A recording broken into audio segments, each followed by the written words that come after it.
அன்பார்ந்த ஞானவழி YouTube channel நேயர்கள் அனைவருக்கும் வணக்கம். இந்த பதிவில் தனுசு ராசி அன்பர்களுக்கு செவ்வாய் பெயர்ச்சி பலன்கள் காண்போம். வாக்கிய கணித பஞ்சாங்கப்படி ஜூலை மாதம் 11ஆம் தேதி மேச ராசியிலிருந்து ரிஷபராசிக்கு செவ்வாய் பெயர்ச்சி ஆகிறார். சூரிய பகவானுடைய கிருத்திகை நட்சத்திரம் 2ஆம் பாதம், 3ஆம் பாதம், 4ஆம் பாதம். சந்திர பகவானுடைய ரோகிணி நட்சத்திரம் 4 பாதத்திலும், செவ்வாய் பகவானுடைய மிருகசீரிஷ நட்சத்திரம் 1, 2 பாதத்திலும் செவ்வாய் பகவான் அடுத்த 46 நாட்கள் சஞ்சாரம் செய்ய போகிறார். தமிழ் வருடப்படி குரோதி வருஷம் ஆனி மாதம் 27ஆம் தேதி முதல் ஆவணி மாதம் 10ஆம் தேதி வரை செவ்வாய் பெயர்ச்சியின் மூலம் தனுசு ராசி அன்பர்களுக்கு எந்த மாதிரியான பலாபலன்கள் நடக்கும் என்பதை இந்த பதிவில் காணலாம். நம்முடைய ஞானவழி யூடியூப் சேனலை பார்த்து கொண்டிருக்கக்கூடிய அன்பர்கள், இதுவரை சப்ஸ்கிரைப் செய்த அன்பர்கள் மறக்காமல் நம்முடைய சேனலை சப்ஸ்கிரைப் செய்து கொடு இருக்கின்ற ஆல் பட்டனை அழுத்திங்க. நன்றி. தனுசு ராசி அன்பர்களுக்கு கடந்த 45 நாட்களாக பூர்வ புண்ணியஸ்தானத்திலே 5வது வீட்டிலே செவ்வாய் பகவான் வந்து ஆட்சி பலம் பெற்று சஞ்சாரம் செய்தார். பெரிய அளவு பார்த்திங்கன்னா, ஒரு மனிதனுக்கு அதிர்ஷ்டங்களை கொடுக்க வேண்டுமென்றால் பூர்வ புண்ணியஸ்தானாதிபதி நல்ல நிலையில் இருக்க வேண்டும். 3வது வீட்டிலே சனி அமர்ந்து செவ்வாயை பாரி செய்யும்போது ஐயோன்னு ஏதோ ஒரு பயம், பதற்றம், தேவையில்லாத சிக்கல், பிரச்சனை, தந்தை மகனுக்குள் கருத்து வேறுபாடு, உங்கள் பேச்சை உங்கள் பிள்ளைக்கு கேட்காம இருந்திருக்கலாம், அல்லது பிள்ளைகளுக்கு நோய் நொடி தொந்தரவு, இப்படி வந்து ஒரு எதிரும் புதிருமான நிலை போயிட்டு இருந்திருக்கலாம். உங்கள் ஜாதகத்தில் செவ்வாய் திசை நடந்துச்சுன்னா 5வது வீட்டிலே செவ்வாய் அமரும்போது குலதெய்வ அனுகிரகம் கிடைச்சிருக்கும். நிலபுர சொத்து சார்ந்த சில நன்மைகளும் தனுசு ராசி அன்பர்கள் அனுபவித்திருந்திருக்கலாம். அடுத்த 46 நாட்கள் குருவுடன் செவ்வாய் கூட்டணி சேர்ந்து குரு மங்கள யோகத்தில் சஞ்சாரம் செய்கிறார். இது வந்து உங்களுக்கு மிக அற்புதமான அமைப்பு. சனி பகவான் பார்வையிலிருந்து செவ்வாய் விலகுகிறார். இதுவும் ஒரு நல்ல அமைப்பு. அடுத்த 46 நாட்கள் குரு மங்கள யோகத்தில் சுப மங்கள காரியங்கள் அதிகமாக நடக்கும். உடல் சோர்வுகள் நீங்கி சுறுசுறுப்பாக மக்கள் இருப்பார்கள். தெய்வ காரியங்கள், கோயில் விசேஷங்கள் வெகு விமர்சையாக நடைபெறும். பெண் தெய்வ வழிபாடு சிறப்பாக இருக்கும். தனுசு ராசி அன்பர்கள் அடுத்த 46 நாட்கள் 6 படை முருகனை வழிபடலாம். பழனிக்கு போகலாம், திருச்செந்தூர் போகலாம், திருப்பரங்குன்றம் போகலாம், பழமுதிர்ச்சோலை போகலாம், சுவாமிமலை போகலாம், திருத்தணி போகலாம். 6 படை முருகன் ஸ்தலங்களுக்கு எங்கே வேணாலும் நீங்கள் போய் முருகனை வழிபடலாம். முருகனுடைய அனுகிரகம் பரிபூர்ணமாக கிடைக்கும். செவ்வாய் குருபகவானுடைய முழு அனுகிரகமும் தனுசு ராசி என்பதற்கு கிடைக்கும். செவ்வாய் இரத்தக்காரகன், சகோதரக்காரகன், பூமிக்காரகன், வீர தைரியக்காரகன். 9 நவகரங்களில் சேனாதிபதி பட்டம் பெற்றவர் செவ்வாய் பகவான். காவல்துறை, இராணுவம், யூனிஃபார்ம் வேலை செவ்வாய் பகவானுடைய காரகத்துவம். சரித்திரத்தில் அழியா புகழ் பெற்ற பல மாமன்னர்கள், சர்வாதிகாரிகள், மாவீரர்களை, சாதனையாளர்களை இந்த செவ்வாயினுடைய ஆற்றல் மூலம் உருவாகுகிறார்கள். கடந்த 45 நாட்களாக தனுசு ராசிக்கு 5வது வீட்டிலே, தனுசு ராசிக்கு 12ஆம் வீட்டின் அதிபதி செவ்வாய் ஆட்சி பலம் பெற்று சஞ்சாரம் செய்யும்போது பிள்ளைகள் சார்ந்து விரயங்களும் ஏற்பட்டிருந்திருக்கும். சில பெயர், மதிப்பு, மரியாதை, அந்தஸ்தும் உயர்ந்திருக்கும். பெரும்பாலும் தனுசு ராசிக்கு விரயத்திற்கும் 5ஆம் வீட்டிற்கும் அதிபதியாக செவ்வாயே வரும்போது 2 கெட்டா பலன் செவ்வாய் மூலம் உங்களுக்கு ஏற்பட்டிருந்திருக்கும். கோச்சாரத்திலே 6வது வீட்டிலே செவ்வாய் பகவான் சஞ்சாரம் செய்யும்போது தனுசு ராசி அன்பர்களுக்கு கடவுள் வந்து வரம் கொடுக்குறார். பழைய பாக்கி, பழைய கடன் பிரச்சனை, கடன் தொந்தரவிலிருந்து மீண்டு வரக்கூடிய ஒரு வாய்ப்பு உண்டு.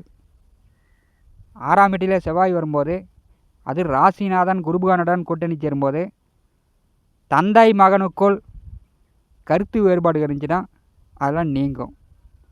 குடும்ப பெரியோர்களுடைய ஆசீர்வாதம், குருமார்களுடைய ஆசீர்வாதம், குலதெய்வ ஆசீர்வாதம், நீங்கள் கும்பிடக்கூடிய இறைவனுடைய ஆசீர்வாதம் தனுசு ராசி என்பதற்கு அடுத்த 46 நாட்கள் உண்டு. வேலை சார்ந்த ரகசியங்களை முழுமையாக கற்று தெரிந்து கொள்வீர்கள். வெளியூர், வெளியிடம், வெளிநாடு சார்ந்த வேலை தொழிலுக்கு முயற்சி செய்யக்கூடியவர்கள் முயற்சி செய்யலாம். செவ்வாய், குரு, சனி 3 கிரகங்கள் விரயத்தை பாரு செய்யும்போது வெளியூர், வெளியிடம், வெளிநாடு சார்ந்த வேலை தொழிலுக்கு முயற்சி செய்யக்கூடியவர்கள் முயற்சி செய்யலாம்.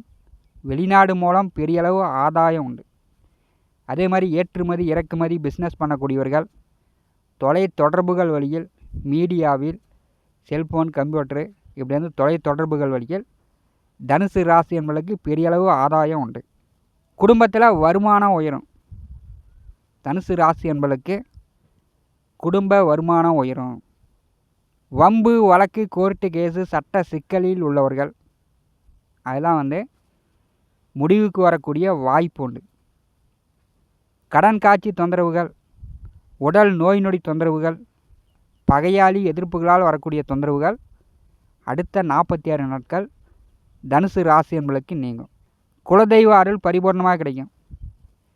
திருமணம் செய்து ஓரிரு வருட காலமாக புத்திர பாக்கியம் இல்லாதவர்களுக்கு புத்திர பாக்கியம் உண்டு. முதல் குழந்தையாக இருந்தாலும் சரி, 2வது குழந்தையாக இருந்தாலும் சரி, புத்திர பாக்கியம் உண்டு. தனுசு ராசி என்பதற்கு எதிர்வரக்கூடிய 46 நாட்கள் இறைவன் அனுகிரகம் உண்டு. நீங்கள் வந்து கடவுளிடம் வரம் கேட்காமலே கடவுள் வந்து உங்களுக்கு வரம் கொடுக்கிறார். கோச்சாரத்திலே குருவும் செவ்வாயும் கூட்டணி சேரும்போது தனுசு ராசிக்கு அந்தளவு யோகம் உண்டு. உங்கள் மகன், மகள், பிள்ளைகளுக்கு உடல் ஆரோக்கியம் நன்றாக இருக்கும். மகன், மகள், பிள்ளைகள் சார்ந்த மன குழப்பங்கள் தனுசு ராசி என்பதற்கு நீங்கும். பெரும்பாலும் விரயத்தை 3 கிரகங்கள் பாரி செய்யும்போது விரயம் பன்மடங்கு குறைகிறது. சேமிப்புகள் உயரும். வெளியூர், வெளியிடம், வெளிநாடு சார்ந்த தொடர்புகள் மூலம், வேலையின் மூலம் பணம் சம்பாதிக்கக்கூடிய வாய்ப்பு உண்டு. உங்களை எதிர்த்து கொண்டிருந்த எதிரிகள் அழியும் கால நேரமாக இருக்கும். தனுசு ராசி அன்பர்களுக்கு ஜென்ம ராசியை செவ்வாய் பகவான் பாரி செய்யும்போது உங்கள் பெயர், மதிப்பு, மரியாதை, அந்தஸ்து உயரப்போகிறது. புகழ், கௌரவம் கிடைக்கும். 6ஆம் இடத்திலே குருவுடன் செவ்வாய் கூட்டணி சேரும்போது தனுசு ராசி அன்பர்களுடைய குடும்பத்தில் சுப காரியங்கள் நடக்கும். நீங்கள் வந்து எடுத்து வைக்கக்கூடிய எந்த காரியங்களுக்கு சென்றாலும் அது வந்து நன்மையில், வெற்றியில் முடியும். கோச்சாரத்திலே 6ஆம் வீட்டிலே செவ்வாய் பகவான் சஞ்சாரம் செய்யும்போது சத்துரு, பகை, நோய் விலகி நீங்கள் வந்து அதிகார ஆளுமை பலத்துடன் வாழ்க்கையில் முன்னேறக்கூடிய ஒரு வாய்ப்பை இந்த செவ்வாய் பகவான் கொடுக்கிறார். செவ்வாய் பகவானுடைய 4ஆம் பார்வை பாக்கியஸ்தானத்தின் மேல் விழுகிறது. தந்தை மகனுக்குள் ஏற்பட்ட கருத்து வேறுபாடு நீங்கும். தந்தை தொழில் செய்யக்கூடியவர்கள், விவசாயம் செய்யக்கூடியவர்களுக்கு மழை நன்றாக பொழிகிறது. போட்ட விதை முளைக்கும். பயிர் நன்கு செழித்து வளரும். விவசாயிகள் ஆடு, மாடு, கால்நடை, கோழி இப்படி வந்து உபய வருமானம் மிகச்சிறப்பாக இருக்கிறது. விவசாயிகளுக்கும் சிறப்பு. தந்தை மகனுக்குள் ஏற்பட்ட கருத்து வேறுபாடுகள் நீங்கி நீங்கள் வந்து தந்தை சொல் பேச்சை கேட்டு நடந்தீங்கன்னா தனுசு ராசி என்பதற்கு மிகப்பெரிய ஒரு நல்ல மாற்றங்களை எதிர்வரக்கூடிய 46 நாட்கள் சந்திக்க போகிறீங்க. தனுசு ராசிக்கு 6ஆம் வீட்டிலே குருவும் செவ்வாயும் கூட்டணி சேர்ந்து விரயத்தை பாரி செய்யும்போது படுத்தால் நன்றாக தூக்கம் வரும். தனுசு ராசி என்பர்கள் தேவையில்லாமல் புலம்பிக் கொண்டிருக்க தேவையில்லை. உங்கள் வாழ்க்கையில் எதிரி ஒழிந்தாலே போதும், கடன் குறைந்தாலே போதும், நோய் நொடி இல்லாமல் உடல் ஆரோக்கியமாக இருந்தாலே போதும், நல்ல வேலைக்குண்டான உங்கள் உழைப்புக்குண்டான வருமானம் வந்தாலே போதும். அதெல்லாம் வந்து எதிர்வரக்கூடிய 46 நாட்கள் செவ்வாய் குரு கூட்டணி தனுசு ராசி என்பதற்கு ஏற்படுத்த போகிறது. பயன்படுத்தி கொள்ளுங்கள். தற்போது செய்து கொண்டிருக்கக்கூடிய வேலையில் உயர் பதவி, கூடுதல் சம்பளம், ப்ரமோஷன் உண்டு. அரசு வேலைக்கு முயற்சி செய்யக்கூடியவர்கள் முயற்சி செய்யலாம். அதுக்குண்டான வாய்ப்புண்டு. மத்திய அரசு பணியாக இருந்துச்சுன்னா உங்களுக்கு வந்து உடனே கிடைப்பதற்கான வாய்ப்புகளும் தனுசு ராசி என்பதற்குண்டு. எதிர்வரக்கூடிய 46 நாட்களை பயன்படுத்தி கொள்ளுங்கள். கண்டிப்பாக உங்களுக்கு நல்ல மாற்றங்களை இந்த செவ்வாய் குரு கூட்டணி குருமங்கள யோகம் தனுசு ராசி என்பதற்கு ஏற்படுத்துகிறது. இந்த காணொலியை பற்றி உங்களுடைய மேலான கருத்துக்களை நம்முடைய கமெண்ட் பாக்ஸில் பதிவு செய்யுங்கள். நம்முடைய ஞானவழி யூடியூப் சேனலை பார்த்து கொண்டு இருக்கக்கூடிய அன்பர்கள், இதுவரை சப்ஸ்கிரைப் செய்த அன்பர்கள் மறக்காமல் நம்முடைய சேனலை சப்ஸ்கிரைப் செய்து கூட இருக்கின்ற ஆல் பட்டனை அழுத்திங்க. தினந்தோறும் நம்முடைய சேனலில் ஜோதிட பலன்கள் பதிவிடப்படும். உடனுக்குடன் பார்த்து பயன்பெறுங்கள். நன்றி, வணக்கம்.